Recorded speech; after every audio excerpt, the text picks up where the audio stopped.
오늘 말씀의 제목은 은혜의 방편인 성례입니다. 오늘은 종려주일입니다. 종려주일이고 오늘부터 시작해서 한 주간을 우리는 고난주간이다 이렇게 부릅니다.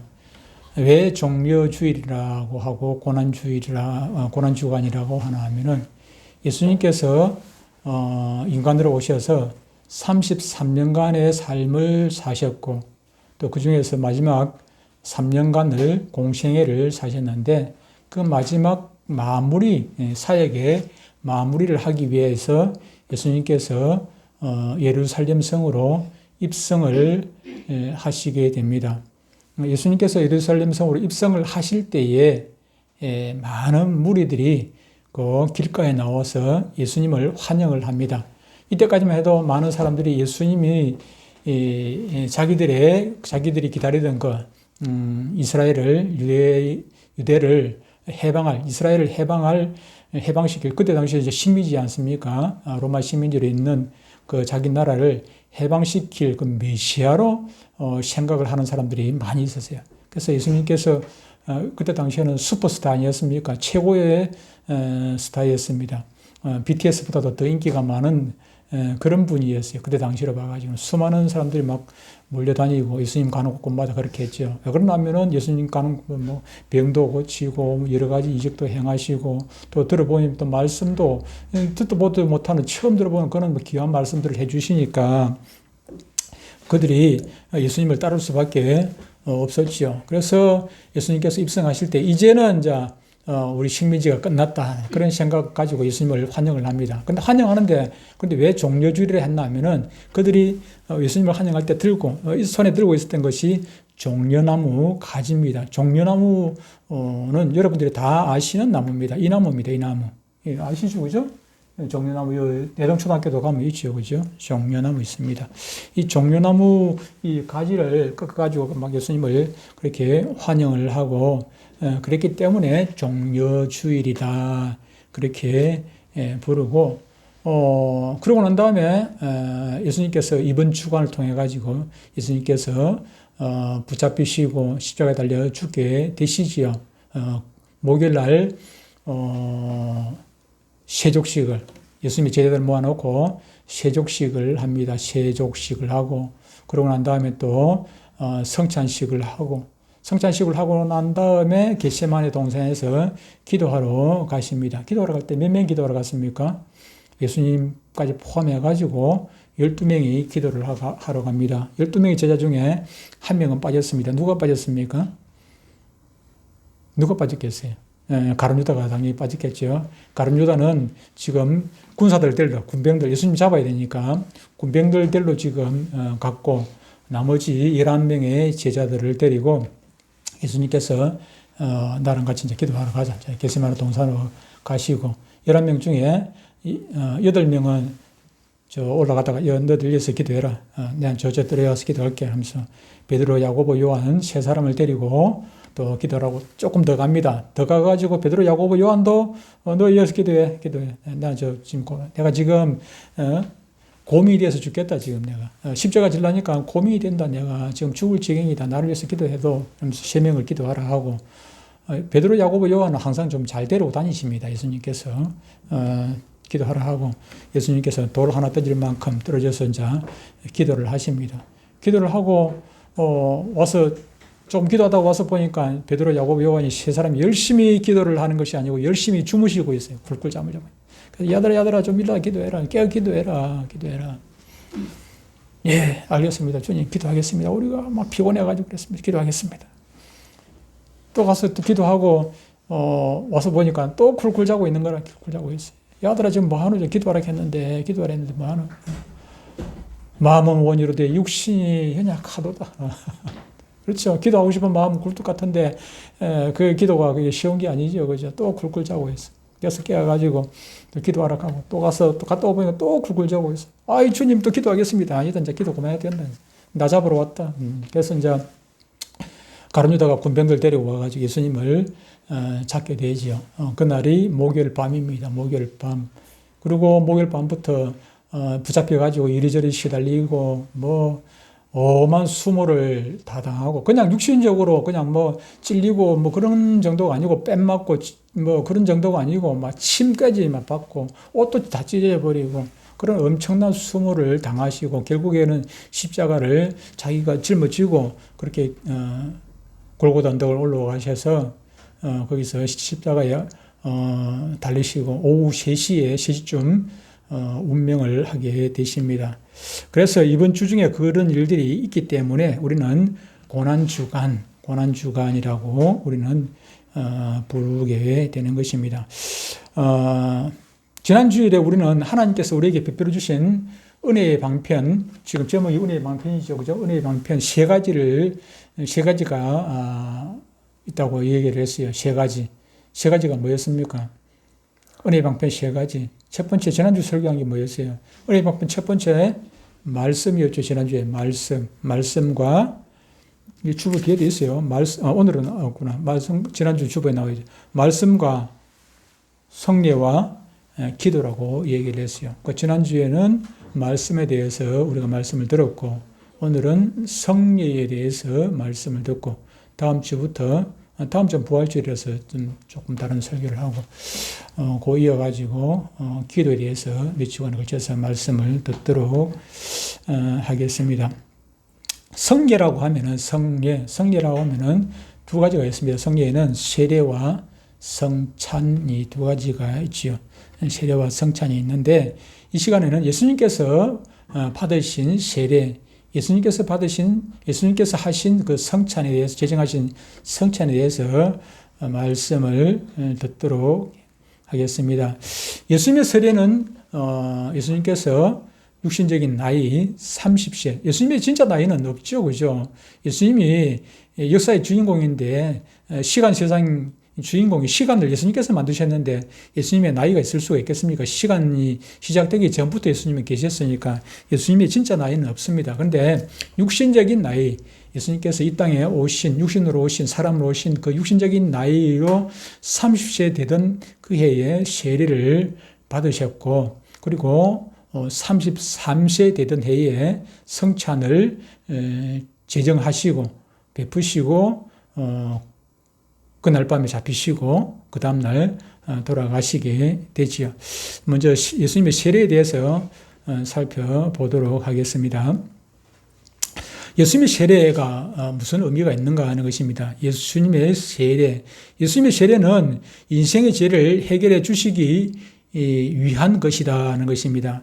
세례의 뜻이 무엇입니까? 세자는 세수할 때 세자입니다. 세수, 씻는다는 의미가 있죠. 세수 그러면 얼굴을 씻을 때 세수, 세면 이렇게 하죠. 그죠? 세면, 세수, 얼굴 씻을 때. 예수님께서 세족식을 했다는 말은 예수님께서 제자들의 발을 씻어 주셨다는 거예요. 발, 세족.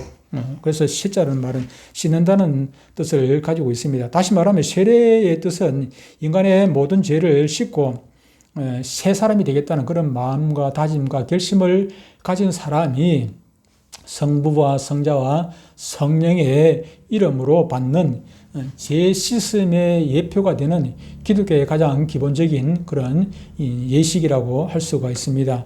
그러니까 세례는 결국 누가 받는 것입니까? 죄인들이 받게 되는 것이고, 성부와 성자와 성령의 이름으로, 성삼위 하나님의 이름으로 받는 것입니다. 그러므로 모든 인간은 다 이 세례를 받아야 하는 것입니다. 그 이유가 무엇입니까? 모든 사람은 다 죄인이기 때문에. 로마서 3장 10절에 의인은 없나니 한 사람도 없다 했지 않습니까? 이 땅에 죄인 아닌 사람은 한 사람도 없기 때문에 모든 사람이 다 죄인이고, 그러므로 세례를 받아야 되겠죠.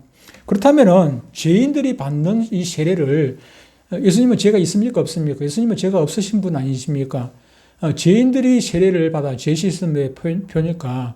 그런데 예수님은 죄가 없으신 분인데, 그런데 왜 이 세례를 받으셨는가 하는 것입니다. 예수님과 세례는 무슨 관계가 있는가 하는 것입니다. 예수님은 바로 하나님이십니다. 성삼위 하나님의 제2위시고, 우리는 세례를 받을 때 예수님의 이름으로 성삼위, 성부와 성자 예수님, 성령의 이름으로 세례를 받는단 말이에요. 성령은 누구입니까? 예수님의 영이지 않습니까? 그런데 세례를 베푸셔야 될 그분이 오히려 세례를 받는 것입니다. 예수님께서 세례 받으려고 요한 앞으로 요한 앞으로 갔습니다. 세례 앞으로 요단강으로 나갔을 때 세례 요한이 뭐라고 합니까? 내가 당신께 세례를 받아야 되는데 왜 그렇습니까? 요한은 죄인이고 죄가 없으신 예수님이니까, 예수님이 죄가 없으시니까, 죄가 있는 요한이 죄가 없으신 예수님께 세례를 받아야 되는데, 오히려 죄 없으신 당신이 예수님이 왜 나한테 나왔느냐고, 그렇게 이야기를 합니다. 그러니까 예수님께서, 대답을, 얘기 안 나오네. 예수님께서 대답을 하십니다. 뭐라고 말씀하시냐면은, 마태복음 3장 15절에, 이르시되, 이제 허락하라. 우리가 이와 같이 하여 모든 의를 이루는 것이 합당하니라. 그렇게 말씀하십니다. 이것으로서 예수 그리스도의 일로 구속의 성업은 시작된 것입니다. 얼마나 큰 은혜인지 모릅니다. 빌립보서 2장 6절로 8절에는 이렇게 말씀합니다. 그가 누굽니까? 예수님은 근본 하나님의 본체시나 하나님과 동등됨을 취할 것으로 여기지 아니하시고 오히려 자기를 비워 종의 행체를 가지사 사람들과 같이 되셨고 사람의 모양으로 나타나사 자기를 낮추시고 죽기까지 복종하셨으니 곧 십자가에 죽으심이라 그랬습니다. 우리 예수님께서는 하나님 아들 곧 하나님으로서 철저하게 낮아지셨고 그 낮아지심으로 말미암아 죄인과 동등한 위치에서 인간들에게 저와 여러분들에게 구원의 길을 열어 주었다는 것입니다. 한 신학자가 어느 날 자기 집 앞에 정원에 앉아가지고 벤치에 앉아 있는데 자기 발끝에 보니까 개미들이 막 옹기종기 막 바글바글하게 많이 모여 있어요. 무슨 일인가 했더니 이 개미들이 빵을 한 조각이만큼 큰 덩어리 하나를 가지고 옮기고 있는 것입니다. 옮기고 있어요.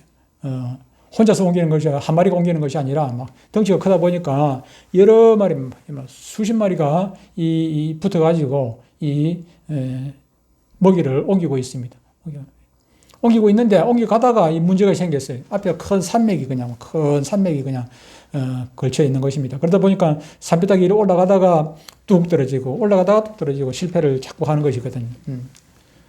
그러다 보니까 이 신학자가 앉아있다가 안 되겠다 싶어 내가 도와줘야 되겠지 싶어가지고 빵 덩어리를 덜덜 들어다가 능으로 옮겨다 주었습니다.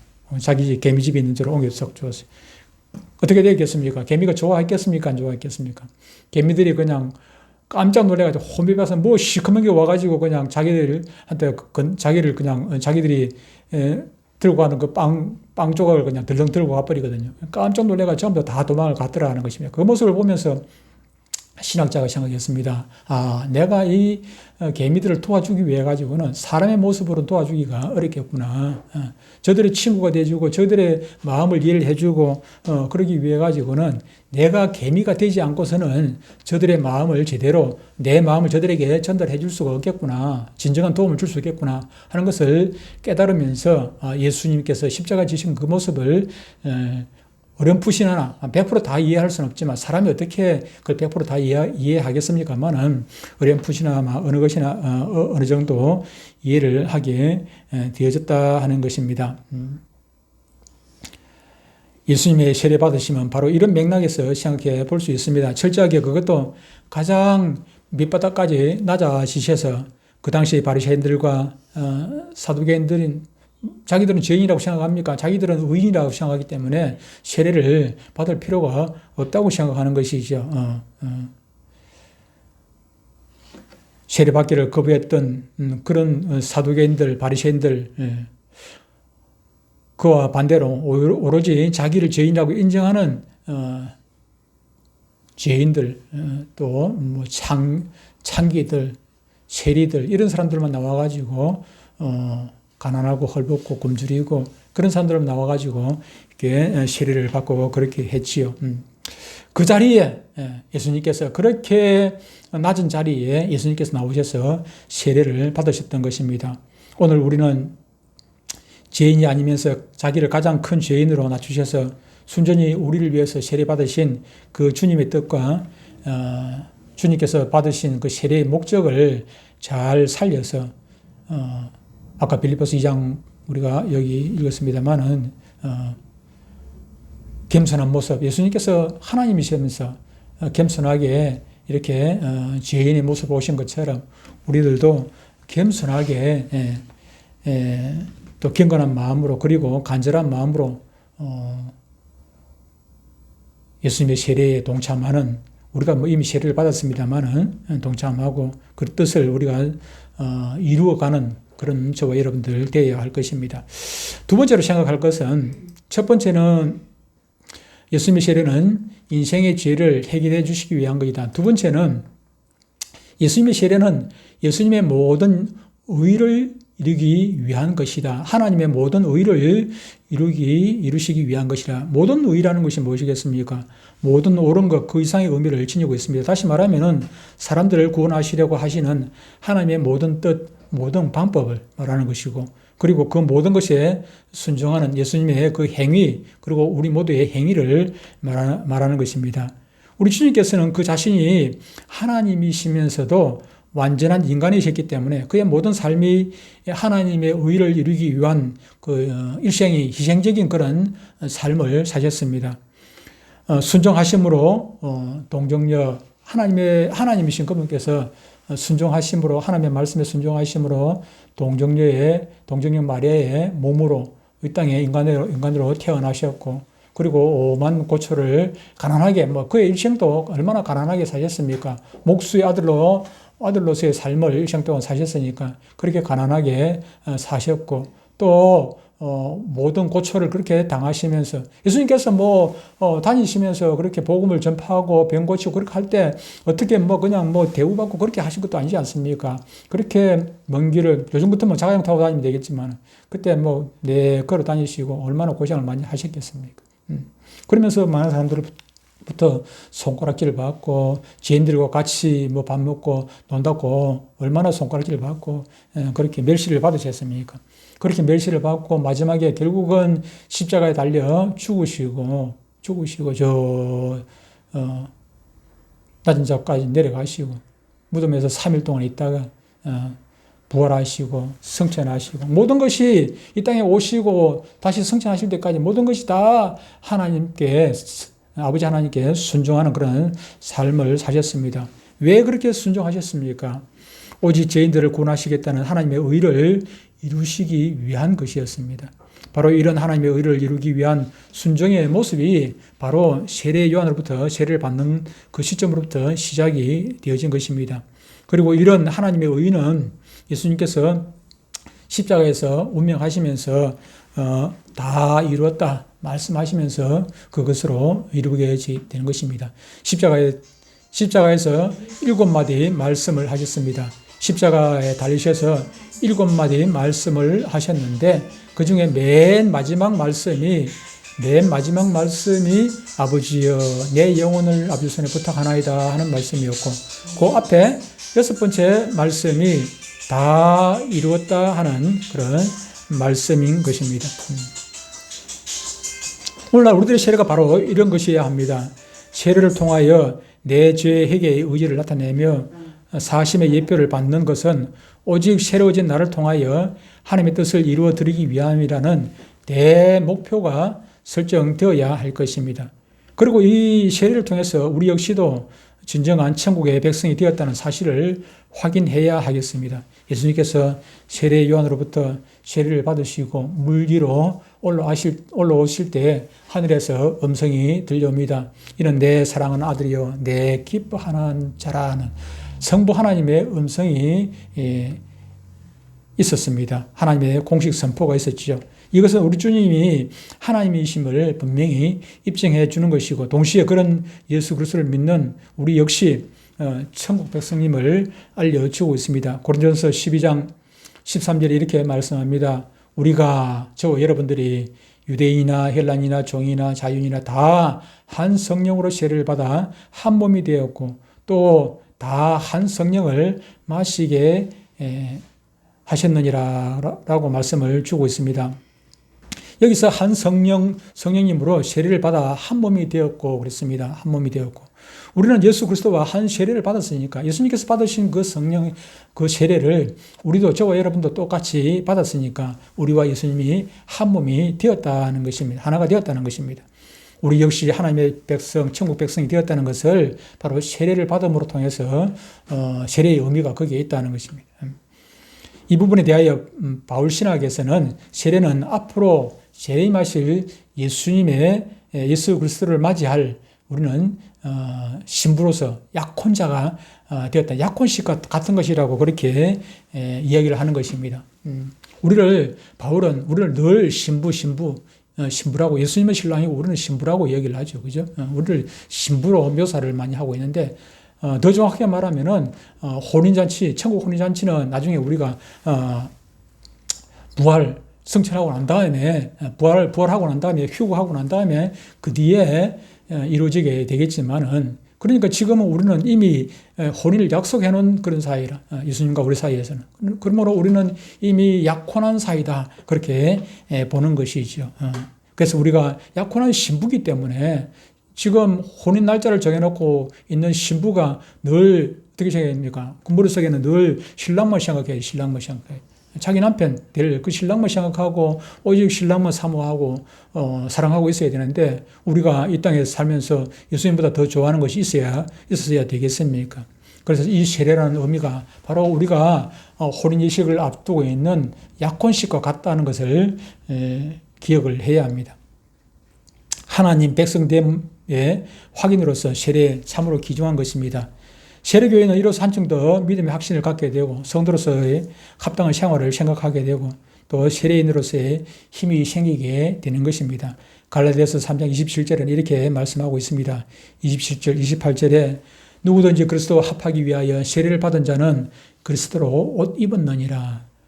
너희는 유대인이나 헬라인이나 종이나 자유이나 남자나 여자나 다 그리스도 예수 안에서 하나이니라 그랬습니다. 로마서 6장 4절을 보면 이렇게 말씀을 하고 있습니다. 그러므로 우리가 그의 죽으신 합하여 세례를 받음으로 그와 함께 장사되었나니 이는 아버지의 영광으로 말미암아 그리스도를 죽은 자 가운데서 살리신 것 같이 우리로 또한 새 생명 가운데서 행하게 하려 함이라.